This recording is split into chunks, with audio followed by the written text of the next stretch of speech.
Assalamualaikum warahmatullahi wabarakatuh. Alhamdulillah. Wassalatu wassalamu ala rasulillah. Segala puji dan puja kehadirat Allah subhanahu wa ta'ala. Juga salawat dan taslim kepada Nabi besar Muhammad sallallahu alaihi wasallam. Melanjutkan pada buku kita Minhajul Muslim, dan kita masih dalam bab puasa, dan ini insyaAllah bab terakhir atau bahasan terakhir dalam bab puasa.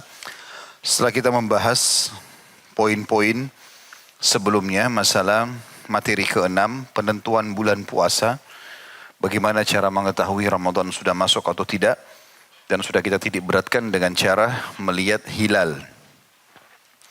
Walaupun zaman makin canggih, tetap saja hadis Nabi SAW ini berlaku. Bahkan kita bisa menunggangi teknologi untuk melihat bulan itu. Kemudian sudah kita bahas juga tentang syarat-syarat puasa, tentang masalah tidak wajib bagi orang yang gila, orang yang tidur, orang yang anak kecil sampai dia balik, dan juga wanita haid, dan juga nifas. Sudah kita jelaskan juga tentang keringanan bagi orang musafir. Kalau dia mau batal buka puasa boleh, kalau tetap dia mau puasa boleh. Ya. Kemudian juga sudah kita bahas tentang masalah orang sakit. Kalau sakit itu sudah dipastikan tidak ada kesembuhan lagi, dan dia harus berobat secara medis, dan cara mengkonsumsi obat misalnya, atau diinfus, maka berarti dia boleh mengganti dengan fidyah. Dan fidyah ini kurang lebih ukurannya setengah kilo beras, kalau kita makanan pokok ya, atau lebih sedikit, 544 gram tepatnya. Setengah kilo lebih sedikit, atau ada sebagian juga yang mengatakan boleh dibayar dengan jumlah dan kilo zakat fitrah, yaitu 2,5 kilo beras. Ya. Kalau orang itu masih kemungkinan bisa sembuh, maka di saat dia sakit, maka dianjurkan tetap pada saat sembuh dia membayarnya. Ya. Kalau dia mau lengkapkan, seperti wanita haid, hamil, menyusui semuanya, mereka bayar dengan puasa dan juga diikuti dengan bayar fidyah. Itu sudah kita bahas di poin D tentang orang lanjut usia, di poin E-nya tentang wanita hamil dan menyusui. Kemudian yang terakhir adalah kalau seandainya ada orang yang punya utang Ramadan, dan memang dasarnya dia kalau hidup dia bisa membayar puasa. Misal seorang wanita haid 7 hari atau 6 hari misalnya. Maka pada saat habis Idul Fitri, dia niat mau bayar utangnya 6 hari itu. Tapi belum sempat bayar, di pertengahan Syawal dia sudah meninggal dunia. Maka pada saat itu walinya wajib membayar hutangnya tadi. Karena dasarnya dia kalau hidup dia bisa bayar. Tapi kalau seandainya orang itu dasarnya walaupun hidup tidak bisa bayar, kayak tadi lanjut usia, atau penyakit kronis yang tidak diharapkan lagi kesembuhan, harus tiap hari konsumsi obat. Tiap hari ada suplai makanan masuk ke dalam tubuhnya misalnya. Maka ini kalau dia hidup pun dia nggak bisa puasa. Kalau dia meninggal, ahli warisnya hanya mengganti dengan fidyah saja. Jadi tolak ukurnya kalau dia hidup dia bisa bayar, berarti ahli walinya juga nanti kalau dia meninggal dibayar dengan puasa. Kalau dia hidup dasarnya tidak bisa puasa, lanjut usia atau penyakit kronis tadi, maka berarti walinya pun kalau orang ini punya utang, bayar fidyah. Itu yang terakhir kurang lebih yang kita bahas di catatan materi ke-7. Dan kita akan masuk insya Allah pada malam ini, semoga Allah berkahi, materi ke-8, rukun-rukun puasa, sunnah-sunnahnya, dan perkara-perkara yang makruh. Poin A-nya masalah rukun-rukun puasa. Rukun puasa adalah sebagai berikut. Kata Syekh Abu Bakar rahimahullah, yang pertama adalah niat. Yaitu kemantapan hati untuk berpuasa sebagai wujud ketaatan atas perintah Allah yang maha suci dan maha pemurah, atau untuk mendekatkan diri kepadanya. Berdasarkan sabda Rasulullah sallallahu alaihi wasallam, innamal a'malu binniyat. Sesungguhnya seluruh amal perbuatan tergantung pada niatnya. Hadis ini diriwayatkan oleh Imam Bukhari. Jika puasa yang akan dilaksanakan adalah puasa wajib, maka niatnya wajib dilakukan pada malam hari sebelum terbit fajar. Ini berdasarkan sabda Rasulullah sallallahu alaihi wasallam, man lam yubayyitis siyama minal laili fala siyamalah. Barang siapa yang tidak menunaikan atau meniatkan puasa sejak malam hari, maka tidak ada puasa baginya. Hadis ini riwayat Tirmidzi nomor 730. Hadis ini juga disebutkan dalam An-Nasa'i nomor 2334. Nanti akan saya syarah ya, saya bacakan dulu. Jika puasa itu adalah puasa sunnah, maka berarti puasanya sah. Walaupun niatnya dilakukan setelah terbitnya fajar dan matahari telah meninggi dengan syarat ia belum makan apapun. Ini berdasarkan pernyataan Aisyah radhiyallahu anha, dakhala alayya Rasulullah sallallahu alaihi wasallam dzata yaumin faqal, hal indakum syai'? Faqulna la, qala fa inni shaim. Pada suatu hari Rasulullah SAW masuk ke dalam rumahku, kemudian bertanya, apakah kalian mempunyai makanan? Kami menjawab, tidak ada. Lalu Rasulullah SAW bersabda, jika demikian aku berpuasa. Hadis diriwayatkan Imam Muslim nomor 1154. Kita akan bahas dulu poin pertama ini. Yang paling pertama sekali teman-teman sekalian, niat itu tempatnya di mana? Di hati. Ya. Berarti dia harus dihadirkan di dalam hati. Walaupun lisannya mengucapkan berulang-ulang kalau hatinya tidak mau puasa, maka tidak sah. Dalam mazhab Syafi'iyah, masalah niat dengan lafaz ini, yang juga ada sebagian saudara kita di Indonesia lakukan itu adalah pelengkap.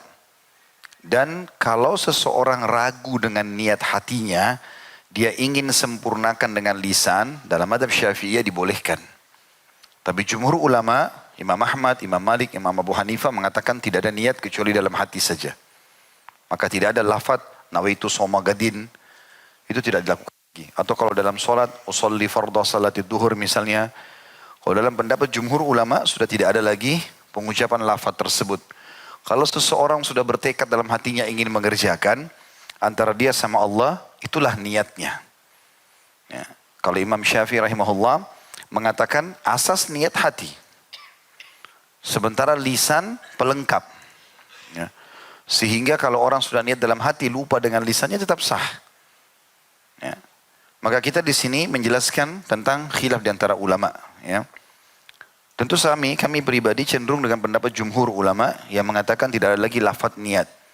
Karena dia tempatnya di dalam hati. Apalagi tidak pernah dinukil lafaz khusus niat dalam ibadah-ibadah ini dari Nabi SAW juga para sahabat ridwanullahi alaihim.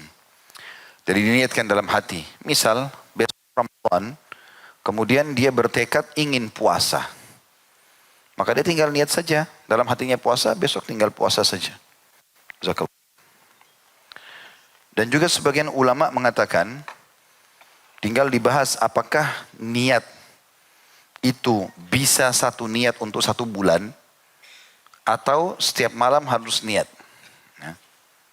Karena orang niat, waktu awal Ramadan, dia sudah niat puasa 1 bulan. Berarti dia termasuk sudah menginapkan niat di awal sebelum Ramadan untuk 1 bulan. Karena ini puasa berurutan, maka dengan niat 1 kali cukup 1 bulan. Walaupun pasti dia besoknya lagi, dia niat puasa besoknya. Pasti kan dia mau puasa. Makanya dia sahur. Ya. Makanya dia persiapkan diri. Ini pendapat. Pendapat yang kedua mengatakan tidak. Dia setiap malam niatkan.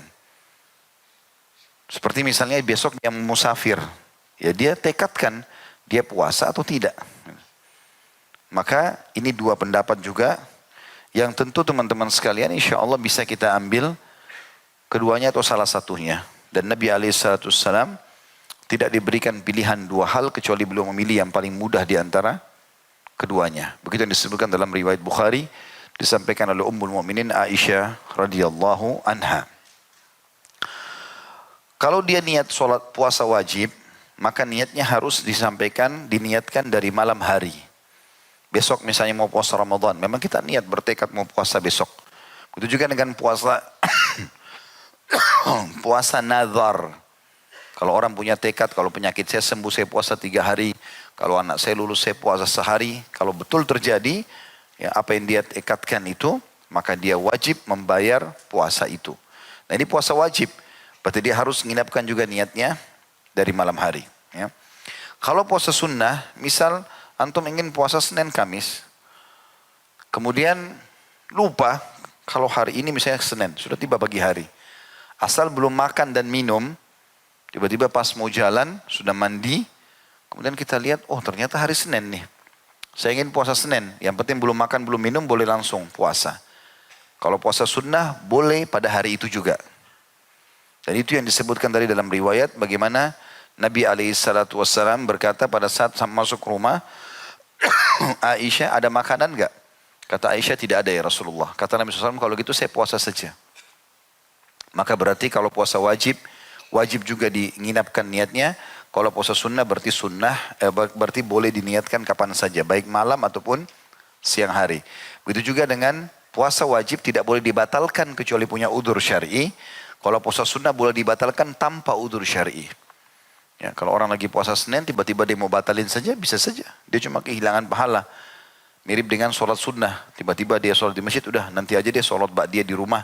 Dia batalin, tidak dosa. Tapi kalau sholat wajib nggak boleh kecuali ada udzur syar'i. Lupa wudu, salah kiblatnya, tersingkap auratnya, banyak. Gitu kan? Itu juga dengan puasa wajib.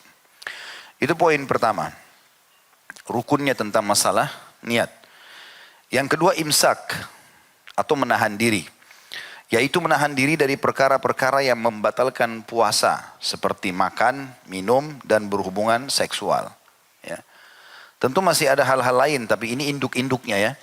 Pokoknya begitu makan, begitu minum, kalau tidak lupa, ataupun biologis, maka batal puasanya. Tapi ada hal-hal lain juga yang membatalkan, seperti misalnya perbuatan dusta. Ya. Seperti kata Nabi SAW, ya, Man lam yada' qawla zuri wal amala bihi falaysa lillahi hajatan fi an yada' ta'amahu wa syarabah. Siapa yang tidak meninggalkan perkataan dusta dan terus berbuat dengan dusta itu, maka tidak ada hajat bagi Allah menilai lapar dan hausnya. Gitu kan? Begitu juga dengan orang yang bertengkar. Kalau dia terus melayani apalagi mengeluarkan kata-kata kotor, maka sebagian besar ulama mengatakan bisa membatalkan puasanya. Karena ada hadis Nabi SAW yang berbunyi, As-sawmu junnah, kajunnati ahadikum minal kital. Puasa itu seperti perisai yang kalian gunakan dalam peperangan kalian. Dari api neraka maksudnya. Fa idza kana yaumu shaumi ahadikum, kalau kalian sedang berpuasa, fala yarfuth. Jangan dia mengucapkan perkataan syahwat selain dari pasangan halalnya. Cinta, rindu, sayang, apalah bahasa-bahasa ini. Nggak boleh diucapkan kecuali pada istri atau suami yang sah. Kalau diucapkan yang lain berpengaruh pada kualitas puasanya. Wala yafsuq, nggak boleh berbuat segala macam kejahatan. Wala yajhal, dan tidak boleh dia berbuat hal yang sia-sia atau buang-buang waktu, ya, berbuat kebodohan. Fa in sabahu ahad, kalau ada yang mengajak dia bertengkar atau ribut pada saat dia puasa, falyakul inni mru'un shaim. Maka dia harusnya mengatakan aku adalah seseorang yang sedang puasa atau mengikuti program puasa. Sebagian ulama mengatakan kalau dia berbuat rafath, atau dia berbuat fusuk, atau dia berbuat kebodohan, maka ada sebagian pendapat ulama mengatakan bisa membatalkan puasanya. Karena di sini berarti Nabi SAW suruh dia bilang, saya lagi puasa, gak mau ikut-ikutan bertengkar. Maka ini juga termasuk hal-hal yang membatalkan puasa. Jadi imsak sebenarnya itu adalah, ini definisi yang sebenarnya. Dan imsak adalah menahan diri, tidak makan, tidak minum, tidak biologis, mulai azan subuh sampai azan maghrib. Yang ketiga, rukunnya adalah waktu. Yang dimaksudkan dengan waktu di sini adalah siang hari, yaitu sejak terbitnya fajar sampai terbenamnya matahari. Jika seseorang berpuasa pada malam hari dan berbuka pada siang hari, maka puasanya sama sekali tidak sah. Sebagaimana Allah SWT berfirman, Al-Baqarah 187, A'udzu billahi minasyaitonir rajim, tsumma atimmus shiyama ilal lail. Kemudian setelah azan subuh, sempurnakanlah puasa kalian itu sampai datangnya malam. Sampai datangnya malam. Jadi ini rukun-rukun puasa. Ya, rukun-rukun puasa. Walaupun saya sudah ceritakan itu hari ya, selisih jam pun kita ikuti jam yang ada di lokasi itu. Kita kalau dari sini ke Saudi, walaupun mundur 4 jam ya kita sabar. Kecuali kita niat mau membatalkan. Jadi nggak ada buka puasa sebelum terbenam matahari. Ada satu keadaan, kalau teman-teman berada di lokasi yang tidak ada matahari. Ya. Ada beberapa wilayah, maksudnya tidak ada malam, maaf, tidak ada malam. Jadi ada beberapa wilayah di muka bumi ini, itu siang terang terus. Gak ada malamnya. Itu bagaimana cara menghadapinya? Maka dia melihat, kata ulama, negara Islam yang terdekat dengan dia. Lalu dia mengikuti jamnya. Jadi misalnya satu wilayah, kalau tidak salah di pelosok Eropa sering terjadi itu ya. Saya kalau tidak salah itu hari sempat ke Jepang, ketemu sama beberapa orang-orang kita yang pernah di Swedia. Mereka mengatakan bahkan kadang-kadang malam cuma 2 jam. Ini pernyataannya, saya tidak tahu karena belum pernah ke sana ya. Jadi kadang-kadang azan maghrib buka puasa, 2 jam lagi sudah subuh. Iya. Jadi antum bersyukur ada di Indonesia.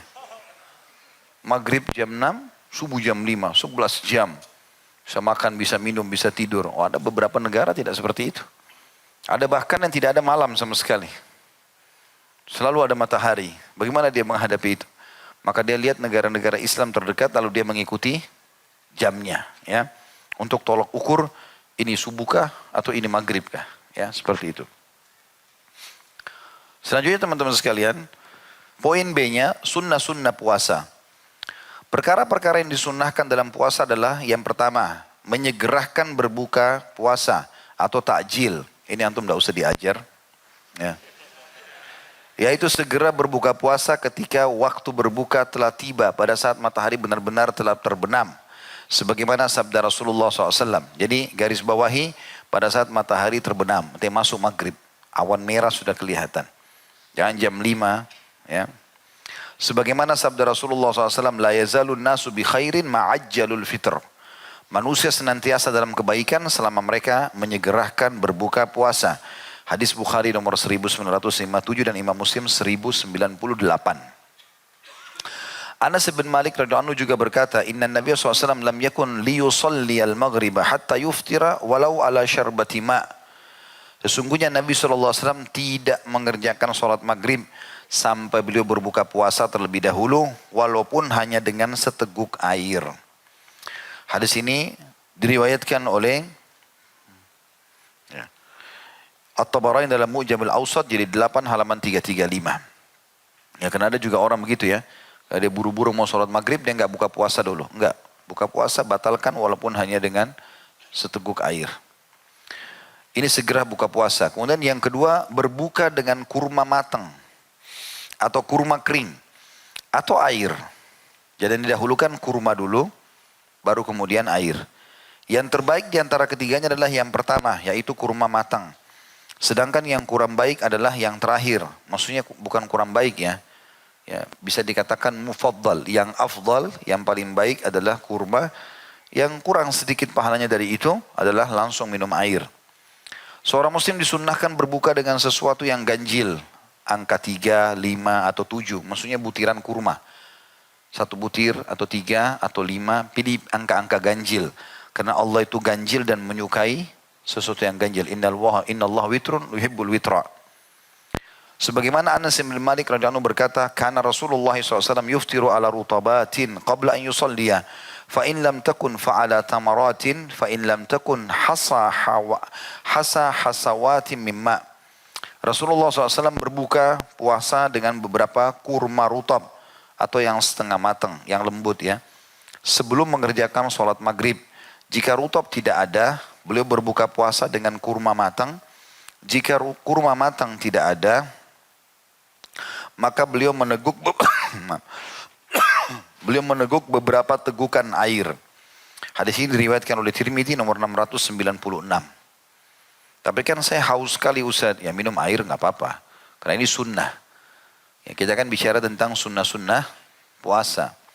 Jadi mulai dulu dengan kurma, ya. Baru kemudian minum air. Sebagian ulama ada yang menyebutkan tentu hikmahnya. Karena kalau kurma basah, rutab, itu sudah ada kandungan airnya.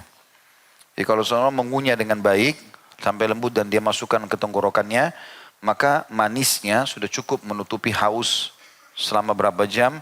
Dan juga manis dan lembutnya itu membuat pencernaan jadi siap untuk menerima makanan setelah itu. Maka jangan makan yang lainnya dulu.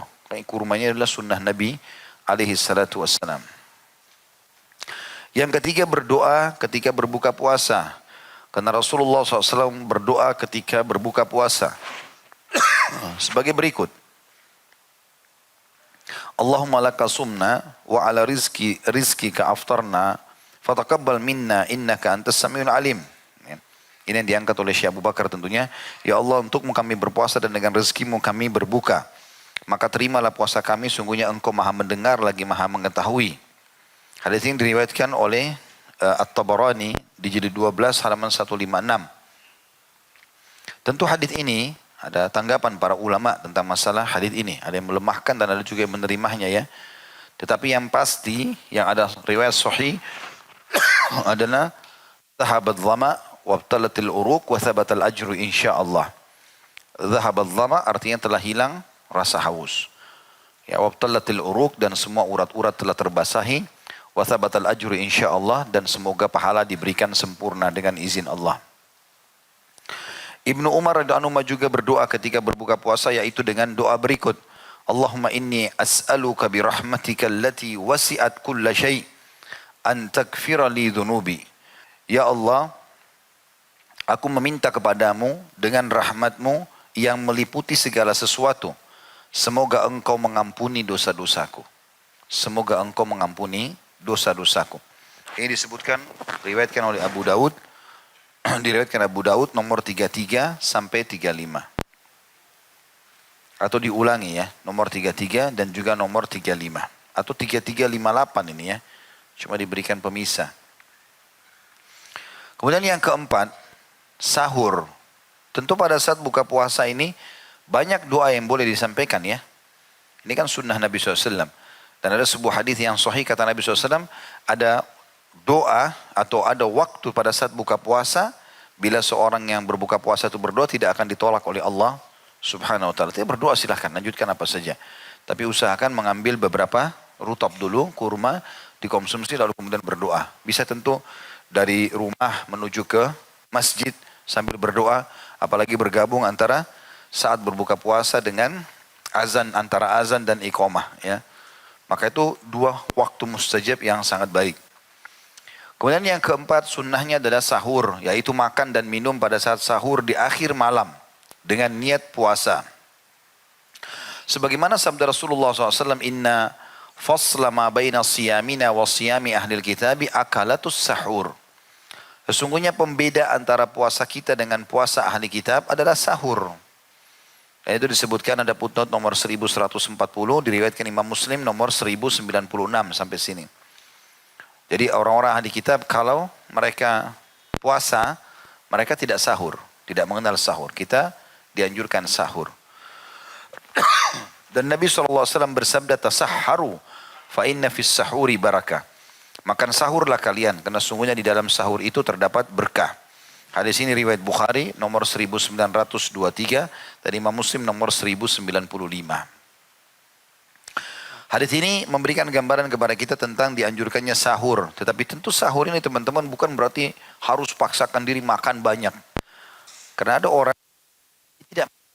dia tidak mengambil hikmah dari puasa itu sendiri. Hikmah puasa adalah menahan diri dari apa? Makan, minum, ya. Itu sebenarnya itu hikmahnya. Membiasakan diri tidak terlalu banyak makan dan minum. Maka jangan jadikan buka puasa sama sahur ini ajang balas dendam. Jadi kalau sudah jam 5 sore, keluar naik motor, beli yang coklat, beli yang biru, beli yang kuning, semua dikumpul di atas meja. Enggak ada yang dimakan. Begitu sahur, di meja makan terus. Dari jam 3 sampai azan subuh. Habis makan nasi sama tempe ayam, makan ini, minum itu. Kenapa? Takut nanti haus. Takut nanti lapar. Ini was-was ini. Ya. Tidak boleh ada seperti itu. Tidak usah khawatir. Bahkan Nabi SAW mengatakan dalam sebuah hadis yang sahih, sesungguhnya sebaik-baik makanan kalian untuk buka puasa adalah kurma, dan sebaik-baik makanan kalian untuk sahur adalah kurma. Artinya jedah di antaranya silahkan makan. Mungkin kita butuh nasi segala macam ya. Orang juga kalau mau makan sahur dengan nasi segala macam boleh. Tapi semestinya kalau kita ambil hikmah daripada penyampaian ini adalah buka puasa dengan kurma, sahur dengan kurma. Jeda di antaranya makan, makanan berat. Bisa juga bermakna, akhir yang kau makan di sahurmu adalah kurma. Baik di jus, dimakan, pokoknya ada kurma yang kita konsumsi. Ya. Dan itu sangat baik, karena manisnya kurma. Ternyata kurma ini dengan manisnya dan walaupun satu butir itu bisa bertahan bagus di perut ya, bisa menahan lapar. Makanya pernah dalam peperangan para sahabat, mereka mengatakan kami pernah melalui masa-masa genting di peperangan dan kami hanya mengkonsumsi setiap hari satu butir kurma. Itu cukup untuk mereka, gitu loh. Jadi kurma itu diisap, bukan dimakan semuanya sampai lama habisnya, mirip dengan tahniknya anak bayi. Dan itu ternyata sangat bagus ya untuk menahan rasa lapar di perut. Itu diantara hikmah. Oleh karena itu teman-teman jangan banyak habisin waktu ya di meja makan. Karena dari jam 3 sampai jam 5, 2 jam di meja makan untuk apa ini ya? Ibu minta lagi, ibu minta ini. Kan itu. Kalau antum was-was jam 11 nanti haus nggak sih? Nanti haus benar nanti. Enggak, niat, tekad dalam hati, insya Allah sampai buka puasa. Kalau orang tekadnya bagus, niatnya bagus, sampai azan minum sedikit masih bisa sholat. Nanti habis tarawih baru makan, karena niatnya baik. Yang kelima, mengakhirkan sahur, masih berhubungan dengan sahur itu ya, sampai bagian akhir malam hari. Berdasarkan sabda Rasulullah SAW, la tazalu ummati bi khairin ma'ajjalul fitra wa akharus sahur. Umatku senantiasa dalam kebaikan, maksudnya mereka sehat, mereka semangat, ya mereka penuh dengan energi. Selama mereka menyegerakan berbuka puasa, agar tenggorokannya hausnya hilang, ya kemudian makan sedikit dan mengakhirkan sahur itu. Hadis ini sahih riwayatkan Imam Ahmad nomor 20.805. Kata beliau waktu sahur dimulai sejak pertengahan malam yang akhir dan berakhir beberapa saat sebelum fajar tiba. Ketentuan ini berdasarkan pernyataan Zaid bin Thabit radhiyallahu anhu. Kami melaksanakan sahur bersama Rasulullah SAW, kemudian beliau berdiri untuk sholat. Aku bertanya, berapa jarak waktu antara azan dengan sahur? Maka Rasulullah SAW menjawab sekitar membaca 50 ayat. Hadits ini tentu diriwayatkan oleh Imam Bukhari nomor 1921 dan Muslim 1097. Ya. Catatan di sini, orang yang merasa ragu-ragu mengenai terbitnya fajar, ia boleh makan dan minum sampai ia merasa yakin bahwa fajar telah terbit. Kemudian ia berhenti dari makan dan minum. Sebagaimana firman Allah Ta'ala menyebutkan dalam Al-Baqarah 187, A'udzu billahi minasyaitonir rajim. Wa kulu washrabu hatta yatabayyana lakumul khaytul abyadu minal khaytil aswadi minal fajr. Al-ayah. Dan makan juga minumlah. Kalian makan dan minumlah kalian hingga terang bagi kalian benang putih dari benang merah, yaitu fajar. Seseorang berkata kepada Ibnu Abbas radhiyallahu anhu, aku sedang sahur, tapi tiba-tiba aku merasa ragu-ragu sehingga aku berhenti sahur. Seseorang berkata kepada Ibnu Abbas radhiyallahu anhu, aku sedang sahur, tapi tiba-tiba aku merasa ragu-ragu sehingga aku berhenti sahur. Ibnu Abbas radhiyallahu anhu berkata kepadanya, makanlah selama kau merasa ragu-ragu sampai kamu tidak merasa ragu-ragu lagi. Ini diriwayatkan Ibnu Abi Syaibah jilid 2 halaman 288. Tentu ini kalau dalam keadaan betul-betul ya, antum ada di wilayah terpencil, nggak ada terdengar azan, masih gelap, ya, itu mungkin seperti itu. Ya. Tetapi kalau sekarang, jangan antum sengaja hitamin kacanya, supaya tidak, oh ini stop malam aja nih, masih bisa makan terus, padahal sudah jam 8 pagi. Ya. Ada beberapa pesawat, ini perlu saya berbagi ya. Jadi ada beberapa pesawat, saya pernah naik seperti Jordan Air dan ada pesawat-pesawat lain. Kalau tidak salah Turkish Air juga mirip seperti itu. Jadi karena pesawatnya modern sekarang, di kaca itu ada tombol. Kalau yang tidak faham tidak tahu, saya juga awalnya tidak faham. Tapi setelah saya pelajari, oh saya jadi tahu fungsinya. Jadi ternyata kalau dipencet, dia pindah lampunya ke yang kedua dan yang ketiga. Itu untuk menggelapkan kaca. Jadi kalau kita tidak tahu, kita main pencet saja, maka bisa saja jam 12 siang kita pikir masih malam. Karena gelap sekali kaca itu. Digelapin sama dia. Apalagi kalau satu pesawat menggunakan digelapin semua. Gitu kan? Maka ini juga termasuk, kalau orang mau niat puasa, maka dia sebaiknya berjaga-jaga menyampaikan kepada pramugara atau pramugaranya, kalau saya mau puasa tolong diingatkan begini dan begitu misalnya ya. Atau kalau jendelanya biasa saja cuma pakai tutupan yang masih manual ya, seperti model-model pesawat yang lama, maka itu tidak ada masalah. Kita bisa tahu dengan terbitnya matahari insya Allah. Baik, ini yang berhubungan dengan poin B-nya. Poin C-nya, Perkara-perkara yang makruh dalam puasa. Bagi orang yang sedang berpuasa, makruh hukumnya melakukan perkara-perkara yang dapat merusak puasanya meskipun jika dilakukan secara wajar. Perkara-perkara tersebut tidak membatalkan puasa. Perkara itu adalah yang pertama, berlebih-lebihan dalam berkumur dan membersihkan hidung dengan menghirup dan mengeluarkan air ketika berwudu. Berdasarkan sabda Rasulullah SAW, "Wabalik fil istinsyaqi illa an takuna sha'ima." Dan bertindaklah maksimal dalam menghirup air dengan hidung kecuali engkau sedang berpuasa. Ada putnot nomor 1146 di bawah. Diriwayatkan oleh ashabus sunan atau orang-orang yang punya kitab-kitab sunan seperti Abu Dawud nomor 2366, Tirmidzi 788, An-Nasai 87, Ibnu Majah 407, dan Ibnu Khuzaimah menyebutkan juga dan beliau mensahihkan jilid 1 halaman 78. Rasulullah SAW tidak menyukai terlalu dalam menghirup air karena takut akan masuknya air tersebut ke dalam rongga hidungnya yang akan merusak puasanya. Jadi sikat gigi boleh, kemudian juga boleh kumur-kumur, ya selama memang itu kita perlukan. Apalagi kalau kita interaksi dengan banyak orang, ya mungkin dengan kumur-kumur bau mulutnya bisa hilang, ya maka itu dibolehkan. Karena yang dilarang itu justru kalau memasukkan sesuatu ke dalam dan itu secara sengaja, barulah batal puasanya. Yang kedua, ciuman, karena mencium kadang-kadang membangkitkan syahwat yang dapat merambat sampai merusak puasa dengan keluarnya air madhi atau dengan hubungan suami istri yang harus dibayar dengan kafarah. Tentu ini suami istri, ya. Jadi bukan secara umum. Kalau dia ciuman umum, maksiat maksudnya, maka itu tentu batal puasanya bisa, ya. Karena dosa yang dia lakukan itu, ya. Maka di sini tentunya suami istri itu dibolehkan dalam syariat, masih boleh bersentuhan segala macam bermesraan, tapi seseorang harus bisa mengontrol diri. Karena kapan tertumpah spermanya maka batal puasanya, ya. Walaupun dia tidak melakukan jima. Kapan tumpah secara sengaja maka berarti batal. Tetapi kalau dia jima maka ada batal dan bayar kafarah. Kafarahnya bebasin budak atau puasa 2 bulan berturut-turut atau dia memberi makan 60 orang miskin. Yang ketiga, makruh juga suami istri terus-menerus melihat istri dengan syahwat. Ini biasa pengantin baru saja. Makanya jangan nikah di bulan Sya'ban. 2 hari lagi mau Ramadan kirim undangan. Batal semua 30 hari nanti. Yang keempat, mengkhayalkan hubungan suami istri. Ya, ini biasanya orang banyak tonton film, akhirnya membayangkan segala macam. Semua tidak boleh. Ini berhubungan dengan masalah syahwat. Karena memang yang membatalkan makan, minum dan hubungan biologis, ya. Maka itu dirincikan. Yang kelima, menyentuh wanita dengan tangan atau menempel tubuhnya dengan tubuh.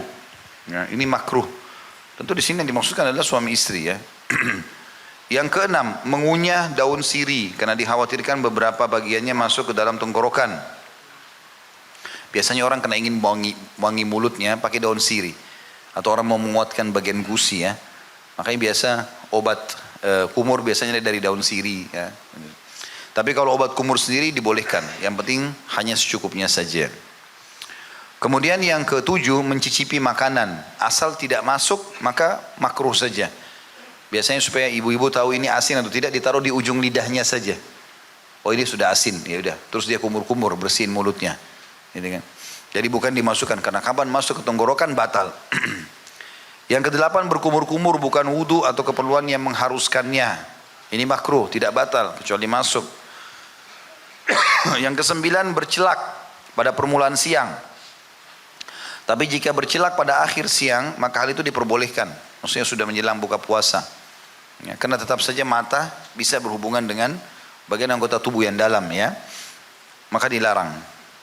Atau mungkin karena permasalahan bercelak itu bisa membuat perhiasan tertentu sehingga ia membagikan syahwat, akhirnya ini bisa menjurus kepada pembatalan puasa. Yang kesepuluh, berbekam atau mengeluarkan darah karena dikhawatirkan akan melemahkan tubuh yang menyebabkan harus membatalkan puasanya. Karena dalam hal demikian terdapat perkara-perkara yang dapat membatalkan puasa. Boleh, ya, bekam itu kalau lagi puasa. Cuman kalau dia lemah akhirnya terpaksa harus suplai minuman atau nutrisi supaya dia bisa kuat lagi, maka ini berarti dia membatalkan puasa. Ya. Tapi hukumnya boleh orang bekam pada saat dia puasa, kalau dia memang merasa kuat, boleh saja. Kita masuk materi ke-9, perkara-perkara yang membatalkan puasa, yang boleh dikerjakan dan yang dapat dimaafkan. Poin pertama tentang masalah perkara-perkara yang membatalkan puasa. Perkara-perkara yang membatalkan puasa adalah sebagai berikut. Yang pertama, masuknya cairan ke dalam tubuh melalui hidung, seperti memasukkan obat lewat hidung, obat tetes, atau mata dan telinga, seperti meneteskan cairan atau obat ke keduanya, atau melalui dubur dan kemaluan wanita, seperti suntikan. Ini otomatis batal, karena masuk ya, cairan ke dalam. Yang kedua, sesuatu yang masuk ke dalam tubuh karena berlebihan dalam berkumur-kumur dan menghirup air dengan hidung sehingga berwuduknya atau ketika berwuduk dan lainnya. Jadi tadinya dia tidak niat batalin puasanya, tapi karena dia sengaja kumur-kumur banyak sampai tenggorokannya dagunya dinaikkan sehingga dia kumur-kumur terus tertelan, maka itu berarti batal, masuk dalam unsur kesengajaan. Tapi kalau dia cuma sekedar kumur-kumur sedikit lalu dia buang, maka insya Allah tidak, cuma masuk dalam bab makruh tadi. Yang ketiga, keluarnya air mani karena melihat wanita secara terus-menerus, ya. Selalu memikirkannya, mencium dan berhubungan suami istri. Ini jelas batal. Makanya masuk dalamnya ini nonton, ya. Ada orang begitu Ramadan nonton film India dari pagi sampai maghrib. Dari menari ini ke menari itu, dari film ini ke film itu. Ini semua lihat syahwat, lihat lawan jenisnya. Tidak ada film tanpa wanita. Itu pasti nilai jualnya. Wanita dijadikan komoditi bisnis itu. Yang keempat, muntah dengan sengaja. Sebagaimana sabda Rasulullah SAW, man istaqa'a amdan falyaqdi. Barang siapa yang muntah dengan sengaja, maka ia harus mengganti puasanya. Hadis riwayat Tirmidzi nomor 720. Sedangkan orang yang muntah tanpa disengaja karena tak mampu menahannya, misalnya, maka hal itu tidak membatalkan puasa. Seperti misalnya orang lewat di sebuah tempat, baunya sangat tidak sedap, lalu dia muntah gitu kan. Tidak disengaja, maka itu tidak ada masalah. Tapi kalau orang sengaja ngorek-ngorek tenggorokannya gitu kan, sehingga akhirnya muntah, maka itu batal. Yang kelima, makan atau minum atau bersenggama dalam keadaan terpaksa untuk itu, tetap batal, ya. Yang keenam, jadi misalnya suami ngajak istrinya, istrinya terpaksa, tidak mau batal, tapi suaminya ajak dia batalin. Dua-duanya kena pembatalan puasa. Jadi bukan karena dia diajak terus dia tidak batal. Ya. Yang keenam, orang yang makan dan minum ketika menduga masih malam, tapi kemudian nyatanya baginya bahwa fajar telah terbit. Tapi ini dia yakin, ya. Jadi kalau orang itu cuma menduga-duga, dia ragu, ini sudah masuk subuh belum ya, masih gelap. Lalu dia makan, ternyata mendung dan dia sudah masuk subuh sebenarnya, gitu kan? Jamnya misalnya di rumah mati, baterainya dia belum ganti. Baru dia lihat ternyata sudah terbit fajar, gitu kan? Maka ini tidak, kalau dia tidak tahu, tapi kalau dia sudah tahu masuk dalam kategori batal.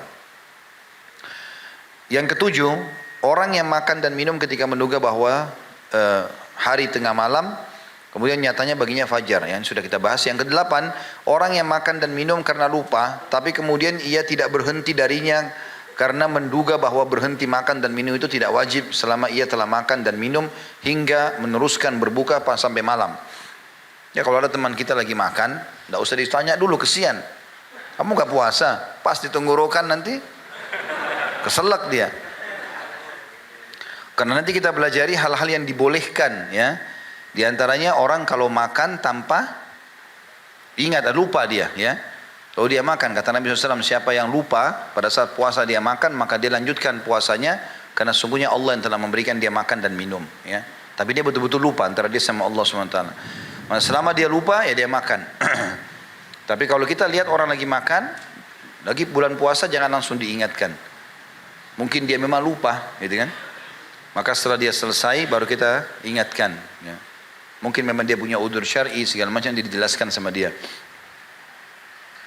Yang kesembilan, masuknya sesuatu yang bukan makanan atau minuman ke dalam tubuh melalui mulut.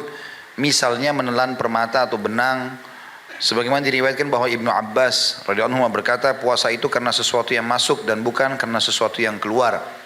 Yang dimaksudkan oleh Ibnu Abbas radhiyallahu anhu adalah bahwa puasa itu batal dengan masuknya sesuatu ke dalam tubuh dan bukan karena keluarnya sesuatu darinya.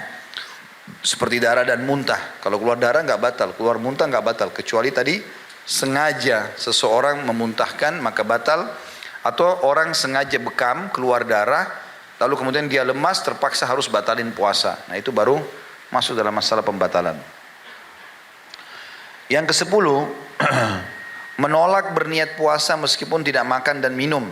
Jika penolakan tersebut ditafsirkan sebagai berbuka puasa, tapi jika sebaliknya maka puasa tidak batal. Jadi kalau misalnya orang diingatkan, kamu sudah niat puasa belum? Ah sudahlah, gampang aja, memang dia tidak mau niat. Nanti sampai lewat fajr, ya sudah, berarti tidak boleh dia puasa. Berarti tidak nginapkan niat.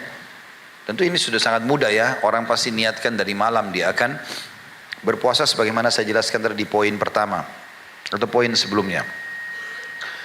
Termasuk membatalkan puasa adalah murtad atau keluar dari Islam walaupun ia kembali masuk ke dalam Islam.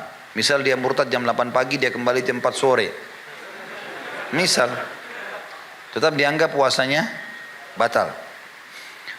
Berdasarkan firman Allah Subhanahu wa taala Az-Zumar ayat 65, A'udzubillahi minasyaitonir rajim, la in asyrakta la yahbatanna 'amaluka wa la takunanna minal khasirin.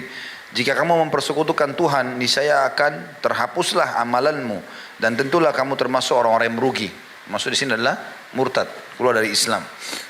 Semua perkara yang disebutkan di atas adalah perkara-perkara yang membatalkan puasa dan mewajibkan orang yang melakukannya untuk mengganti puasanya yang batal. Tetapi tidak ada kafarah atau denda atasnya. Karena kafarah tidak diwajibkan kecuali atas dua perkara. Yang pertama, hubungan suami istri dengan sengaja tanpa terpaksa. Hal ini sesuai dengan riwayat dari Abu Hurairah radhiyallahu anhu, ja'a rajulun ila Nabi sallallahu alaihi wasallam faqala halaktu ya Rasulullah. Qala ma ahlakta? Qala waqa'tu ala imra'ati fi Ramadan. Faqala hal tajidu ma tu'tiku raqabah? Qala la. Qala fahal tastati'u an tasuma syahrayn mutatabi'ain? Qala la. Qala fahal tajidu ma tut'imu 60 miskina? Qala la. Thumma jalas fa'utiya an-nabiy sallallahu alaihi wasallam bi'arakin fihi tamr. Faqala khudh tasaddaq biha atau bihadha. Qala fahal alla afkara minni? Fawallahi ma baina labatayha ahlu baitin ahwaju ilaihi minna. Fadahikan Nabi sallallahu alaihi wasallam hatta badat nawajiduh wa qala idhhab fa'atimhu ahlak. Ini riwayat sudah pernah saya ceritakan ya. Riwayat ini tentang datangnya seseorang sahabat yang mengatakan, aku telah binasa ya Rasulullah. Kenapa kau binasa? Saya sudah menggauli istri saya ya Rasulullah di siang hari Ramadan. Maka Nabi SAW langsung kasih solusi. Apa kau bisa bebasin budak? Ada budakmu? Enggak ada ya Rasulullah. Kau bisa enggak puasa 2 bulan berturut-turut? Ini 1 bulan saja sudah jebol. Nah, apalagi 2 bulan. Dan berturut-turut. Tidak bisa ya Rasulullah. Kau bisa enggak memberikan makan 60 orang miskin? Enggak bisa ya Rasulullah. Lalu Nabi SAW terdiam, orang ini pun diam duduk. Enggak lama kemudian ada orang yang datang bawa 1 keranjang kurma. Lalu Nabi SAW lihat ke orang itu lalu mengatakan, ambillah ini, sedekahkan. Sebagai tebusan tadi kamu biologis sama istrimu siang hari Ramadan tuh. Lalu uniknya orang ini mengatakan, ya Rasulullah, tidak ada orang yang lebih miskin daripada saya. Bahkan di antara 2 gunungnya Madinah ini tidak ada rumah yang lebih butuh makanan ini daripada kami. Maksudnya saya miskin, kalau saya sedekahkan saya juga makan apa? Maka Nabi SAW tersenyum, tertawa sampai urat leher beliau terlihat. Dan beliau mengatakan, kalau begitu bawalah dan makanlah dengan keluargamu. Orang ini sudah batal puasanya, nggak mau bayar kafarah gitu. Dikasih kurma untuk sedekain, dia juga ambil. Saya lebih berhak ya Rasulullah. Tapi bentuk kasih sayang Nabi SAW, Nabi mengizinkan dia pada saat itu. Ini tentu disebutkan oleh hadis Bukhari atau Imam Bukhari meriwayatkan di nomor 1936 dan Imam Muslim 1111. Ini perkara pertama yang harus ada kafarah. Hubungan biologis siang hari Ramadan. Makanya sabar. Habis maghrib sampai pagi baru. Bujang-bujang nggak ngerti masalah ini. Kasihan. Belum mengerti masalah ini. Tunggulah saatnya. Allahu a'lam kapan. Yang kedua, makan dan minum tanpa udzur atau alasan diperbolehkan. Alasan diperbolehkan misalnya musafir, dia batalin puasanya atau dia sakit, punya udzur ya. Pendapat ini adalah pendapat Abu Hanifah dan Imam Malik rahimahumullah. Dalil yang mereka pergunakan adalah anna rajulan aftara fi Ramadan fa amarahu Nabi SAW ayyukaffir. Bahwasanya bahwa seseorang tidak berpuasa pada bulan Ramadan, kemudian Nabi SAW memerintahkannya membayar kafarah atau denda. Hadis ini riwayat Imam Malik nomor 660. Dalil lain adalah hadis Abu Hurairah radhiyallahu anhu yang menyebutkan seseorang datang kepada Nabi SAW kemudian ia berkata, aku tidak berpuasa satu hari pada bulan Ramadan dengan sengaja. Maka Rasulullah SAW bersabda, i'tiq raqabah, au sum syahraini mutatabi'ain, au at'imu sittina miskina. Merdekakanlah seorang budak, atau puasalah 2 bulan berturut-turut, atau berilah makan 60 orang miskin. Hadis ini diriwayatkan oleh Imam Bukhari Muslim dan Imam Muslim meriwayatkan di nomor 1111. Jadi ini semua hal-hal yang membatalkan puasa. Kita masuk poin B-nya, perkara-perkara yang diperbolehkan bagi orang yang berpuasa. Orang yang sedang berpuasa diperbolehkan melakukan perkara-perkara berikut ini. Yang pertama, menggunakan siwak pada siang hari. Kalau kita sekarang sikat gigi juga boleh. Tetapi menurut Imam Ahmad, menggunakan siwak makruh hukumnya bagi orang yang sedang berpuasa setelah matahari condong ke arah barat. Ya, artinya sudah mendekati buka puasa. Yang kedua, mendinginkan badan dengan air karena panas yang sangat menyengat, baik dengan menyiramkan air ke seluruh badan atau dengan berendam dalam air. Ini dibolehkan ya kalau lagi puasa. Ini biasanya tentu di wilayah-wilayah yang sangat panas kayak di Timur Tengah. Saya pernah temukan Ramadan beberapa kali di Madinah atau di Mekah itu di atas 50 derajat, panas sekali di siang hari. Jadi kalau keluar itu cepat sekali haus gitu kan. Ini biasanya memang butuh. Air pun kalau dipakai itu panas. Maka biasanya dulu kami waktu masih di kampus itu menampung di ember air, dibiarkan beberapa menit dia dingin kena angin, baru dipakai mandi gitu. Yang ketiga, makan, minum dan hubungan suami istri pada malam hari hingga terlihat dengan jelas terbitnya fajar. Ya. Kalau sudah mulai maghrib sampai subuh boleh. Ya. Bahkan Abdullah bin Umar menjadikan salah satu paket buka puasanya adalah jima dengan istrinya. Ya bujang, miskin. Kasihan betul. Antum buka puasa sama kurma, dia sudah kurma sama yang lain-lain. Ya.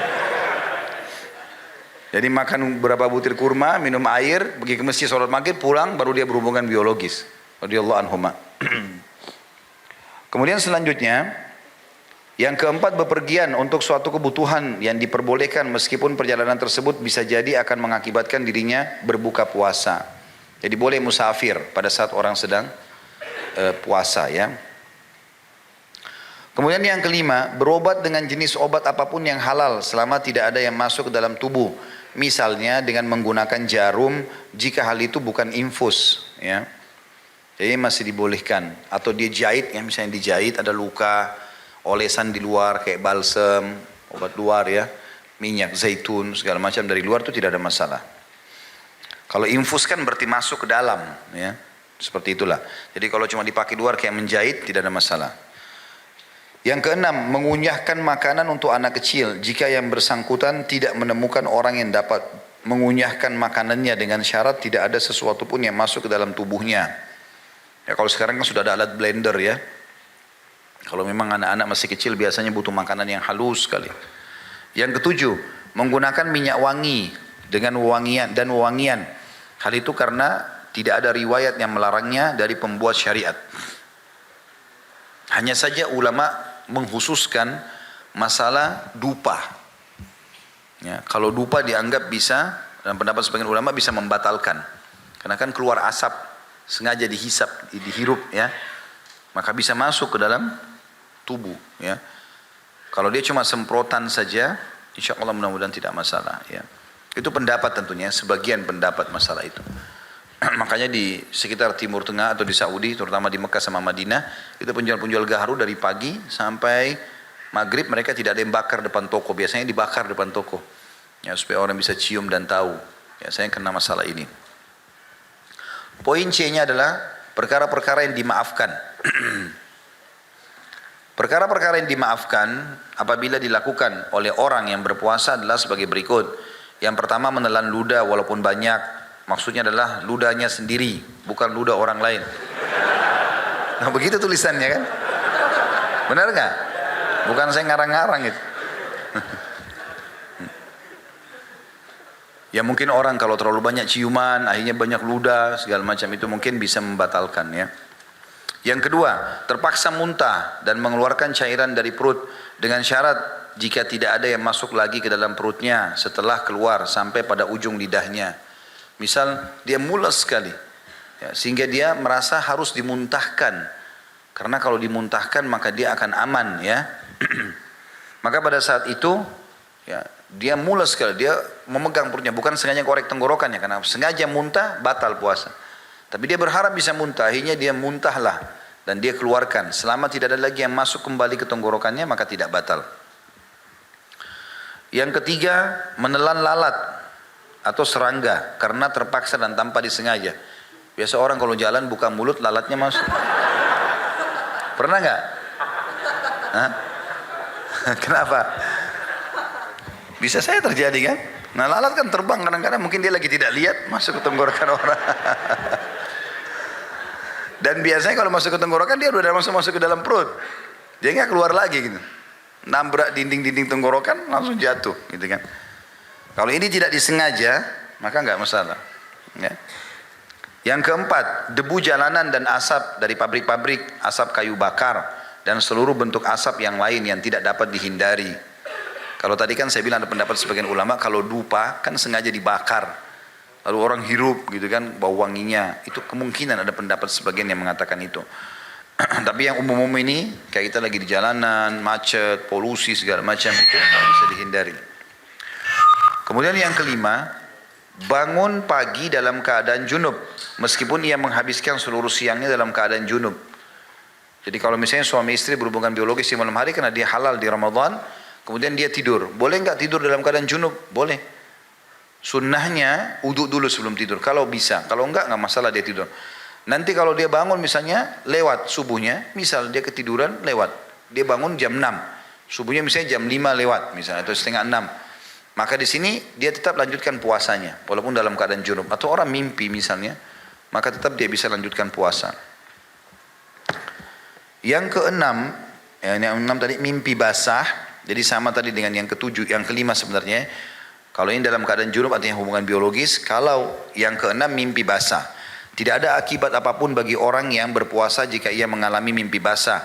Hal itu tidak menyebabkan puasanya batal karena Rasulullah SAW telah bersabda, rufi al-qalamu an thalatha, anil majnuni hatta yufiq, wa anil naimi hatta yastaykir, wa anil sabi hatta yahtalim. Hukum tidak dapat diberlakukan atas 3 orang, yaitu orang gila sampai ia sadar, orang tidur sampai ia bangun, dan anak kecil sampai ia bermimpi atau balik. Hadis ini riwayat Ahmad nomor 1330, Abu Dawud 4399. Jadi orang dalam keadaan junub ya tidak dianggap batal puasanya karena mimpi. Yang ketujuh, makan dan minum tanpa disengaja atau lupa. Tetapi Imam Malik berpendapat bahwa orang yang makan atau minum karena lupa, ia harus mengqadha puasanya jika puasa itu adalah puasa wajib sebagai kehati-hatian darinya. Sedangkan puasa sunnah tidak ada kewajiban mengqadhanya. Hal ini berdasarkan sabda Rasulullah SAW, man nasiya wa huwa sa'imun fa akala aw syariba falyutimma saumah fa innama at'amahu Allah wa saqah. Orang yang lupa sedangkan ia berpuasa kemudian ia makan atau minum, maka ia harus menyempurnakan puasanya karena sesungguhnya Allah lah yang telah memberinya makan dan minum, tapi lupa, bukan sengaja lupa ya. Hadis Bukhari nomor 1933 dan Imam Muslim 1155. Juga sabda Nabi SAW, man aftara fi Ramadan nasiyan fala qadha alaihi wala kafara. Barang siapa yang berbuka puasa pada bulan Ramadan karena lupa, ia tidak wajib mengqadhanya dan tidak pula wajib membayar kafarah atau denda. Hadis ini riwayat Darul Qutni dengan sanad sahih jilid 2 halaman 178. Yang terakhir adalah materi ke-10 dalam masalah puasa ini, penjelasan tentang kafarah atau denda dan hikmahnya. Poin A-nya, kafar atau denda sendiri. Kafar atau denda adalah sesuatu yang dapat menghapus dosa yang diakibatkan melanggar perintah pembuat syariat. Maksudnya Allah subhanahu wa ta'ala. Orang yang melanggar aturan pembuat syariat kemudian ia melakukan hubungan suami istri di siang hari pada bulan Ramadan atau makan dan minum dengan disengaja, maka ia wajib membayar kafar atau denda akibat ketidakpatuhan ini dengan melakukan salah satu dari 3 hal berikut ini. Yang pertama, memerdekakan seorang budak yang beriman. Atau yang kedua, berpuasa 2 bulan berturut-turut. Atau yang ketiga, memberi makan 60 orang miskin. Setiap orang miskin diberi 1 mud atau 1 genggam, kurang lebih sama dengan 544 gram gandum atau kurma sesuai dengan kemampuannya. Boleh tentu makanan pokok kayak kita Indonesia misalnya beras. Ketentuan ini berdasarkan mengenai seseorang yang melakukan hubungan suami istri siang hari Ramadan, kemudian ia bertanya kepada Rasulullah SAW, kafar atau denda tersebut akan bertambah sesuai dengan bertambahnya pelanggaran yang dilakukannya. Maka orang yang melakukan hubungan suami istri pada suatu hari, kemudian ia makan atau minum pada hari yang lain, berarti ia wajib membayar 2 kafarah. Jadi kalau misalnya hari ini dia berhubungan biologis suami istri, dia belum bayar kafarah itu. Mungkin 3 hari lagi dia berhubungan lagi, batal lagi, maka berarti 2 kali kafarah. Berarti 4 bulan puasa, atau 2 orang budak, atau 120 orang miskin dikasih makan, gitu kan. Dia 3 kali melakukan, maka dikali 3, terus begitu. Ya. Beda kalau dia berhubungan biologis di hari yang sama. Jadi kalau misalnya dia hubungan biologis hari ini, dia batal puasa, maka dianggap dia sudah tidak puasa nih. Kalau dia ulangi lagi biologis sama istrinya, maka berarti sudah kena 1 kafarah saja. Karena ini sudah batal hubungan biologis yang kedua, memang dasarnya sudah tidak puasa dia. Kalau beda hari, maka berarti setiap hari ada kafarah sendiri. Dan ini kata sebagian ulama juga di sini, ada yang mengatakan ini berurut, kalau bisa budak, kalau tidak ada baru puasa, 2 bulan tentu, kalau tidak ada baru 60 orang miskin. Ini pendapat yang disampaikan oleh sebagian ulama. Ada juga yang mengatakan ini bukan berurut, pilihan. Boleh saja. Yang punya budak, dia bebasin budak. Yang mau puasa 2 bulan, silakan. Yang mau kasih 60 orang miskin, maka dia berikan 60 orang miskin. Juga ada tambahan sebagian ulama, masalah makanan, boleh dia memberikan 1 mud, atau sekitar setengah kilo, atau dia memberikan porsi yang sering dia makan, dari yang dia biasa makan ya, porsi yang paling besar yang pernah dia makan, dia bagikan makanan itu. Sementara poin B-nya, masalah hikmah adanya kafara atau denda. Hikmah diperintahkannya kafara atau kewajiban membayar denda adalah untuk melindungi syariat agar tidak dipermainkan dan dilanggar kehormatannya. Hikmah yang lainnya adalah membersihkan jiwa seorang muslim dari pengaruh-pengaruh dosa, pelanggaran yang dilakukannya tanpa udzur atau sebab yang benar. Oleh karena itu, kafara harus dilaksanakan sesuai dengan ketentuan yang telah disyariatkan, baik mengenai jumlahnya maupun caranya, sehingga berhasil merealisasikan arti pentingnya dengan menghilangkan dosa dan menghapus pengaruh-pengaruhnya, baik dari dalam jiwa. Landasan pokok atau dasar hukum kafara adalah firman Allah Subhanahu wa taala dalam surah Hud ayat 114. A'udzu billahi minasyaitonir rajim. Innal hasanati yudhibnas sayyi'at. Sesungguhnya perbuatan-perbuatan yang baik itu menghapuskan dosa perbuatan-perbuatan yang buruk. Jadi kafara bisa membersihkan kesalahan itu. Jadi nggak ada lagi hukumannya hari kiamat. Juga penutup adalah sabda Nabi SAW dalam hadis sahih, dalam hadis Hasan riwayat Tirmidzi nomor 1987, ittaqillah haitsu ma kunt, ittaqillah haitsu ma kunta wa atbi'is sayyi'atal hasanata tamhuha wa khaliqin nasa bi khuluqin hasan. Bertakwalah kepada Allah di mana saja engkau berada dan sertailah kesalahan dengan kebaikan, niscaya kebaikan itu akan menghapus kesalahan, dan bergaulah dengan manusia dengan akhlak yang baik. Jadi ada hikmah daripada kafarah tersebut. Tentu teman-teman sekalian, sebagian ulama juga menambahkan, kalau ada orang sengaja menganggap remeh, misal mengatakan, sudahlah dia orang kaya misalnya ya, dia orang kaya, kemudian dia menganggap remeh, sudahlah nggak masalah, bayar kafarah sampai 100 orang, sampai setiap hari pun tidak masalah.